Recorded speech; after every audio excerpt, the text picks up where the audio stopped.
కానీ వాళ్ళు ఏం మాట్లాడతాడు? ముఖ్యమంత్రి నీవు గల్లీ స్థాయి నాయకుడు అనేది మళ్ళీ ఒకసారి రుజువు చేసుకున్నావు. నిజమే, మాకు రాదా భాష?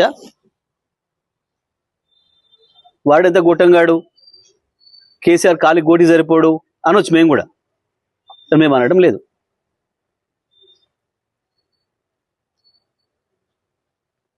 నువ్వు రండవు, నువ్వు కొజ్జవని కూడా అనొచ్చు, మేము అనడం లేదు. మాకు విజ్ఞత ఉంది. నీకు కేవలం అది ఒక్క భాష వచ్చు కావచ్చు, మాకు అన్ని భాషలు వచ్చు, అన్ని అన్ని అన్ని పద్ధతుల్లో మాట్లాడవచ్చు. విజ్ఞతతో మాట్లాడవచ్చు. ఒకవేళ నువ్వు దాంట్లోనే పోటీ పెట్టుకుందాం అనుకుంటే అది కూడా మాట్లాడవచ్చు.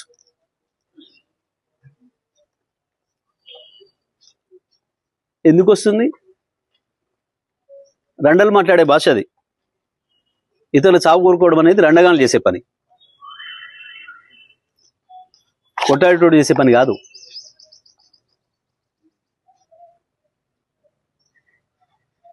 ఒకటి దంతుంటే ఇంకోడు కింద పడి బొర్రెటోడు మాట్లాడే మాటలు అవి, శాపనార్థాలు పెట్టే మాటలు. ఎప్పుడు నీ పెద్దనడు ముట్టుకోలేదే కేసీఆర్? నీది కంపునూరని తెలుసు, నీది మురికాలో కంటే అధ్వానమైన నూరని సంగతి కూడా తెలుసు.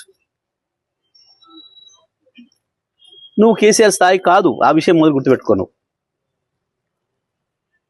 ఏదో తంతే పొరపడ్డాడన్న సామెతతోని అది నిజమైన పద్ధతుల్లో వచ్చి కాసేపటికి ఆ పదవిలో పడి ఉండొచ్చు నువ్వు, కానీ నీది ఆ స్థాయి కాదని మరొకసారి నిరూపించుకున్నావు. ముఖ్యమంత్రి స్థానాన్ని దిగదార్చే పద్ధతుల్లో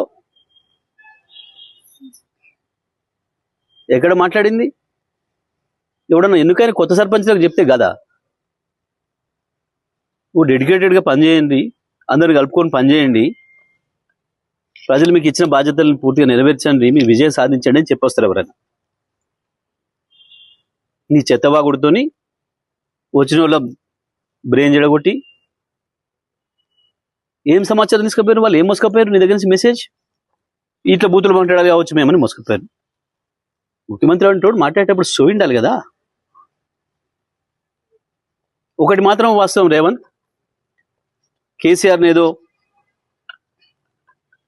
ఈ రాయి కట్టుకొని నిలబడసావు, ఆ రాయి కట్టుకొని నిలబడసావు అని మాట్లాడుతున్నావు కదా. ఒక్కటి వాస్తవం నేను చెప్తున్నా, సాధారణ ఎన్నికలు వచ్చిన మరుక్షణమే ప్రజలు నువ్వు ఎక్కడ రోడ్డు మీద కనపడ్డా తప్పకుండా ఆ బండరాలు నీకు గట్టి హుసేన్ సాగర్లోనో మూసిలోనో పడేస్తారు. ఆ పరిస్థితి వస్తుంది నీ పార్టీకి, నీ కాంగ్రెస్ పార్టీకి. నీకు ప్రజలే బండరాలు గట్టి మున్సిపాలిటీ చెత్తను వారేసినట్టు తీసుకుపోయి మూసి నదిలో పారేస్తారు. గుర్తుపెట్టుకో. కేవలం సబ్జెక్ట్ లేక, కేసీఆర్ చెప్పిన వాటికి ఆన్సర్ చెప్పలేక, సమాధానం చెప్పలేక, దొరికిన దొంగలాగా దాని నుంచి పక్కదారి పట్టించడానికి ప్రజల్ని ఇటువంటి బూతు మాటలు ఎత్తుకుంటున్నాడు. చూడలేదా ప్రజలు? కోట్లాది మంది ప్రజలు చూసిండ్రు. ఎక్కడికక్కడ టీవీలకు అతుక్కపోయి ప్రయాణాలు చేసే వాళ్ళు కూడా సెల్ ఫోన్లలో చూసుకుంటూ పోయినారు.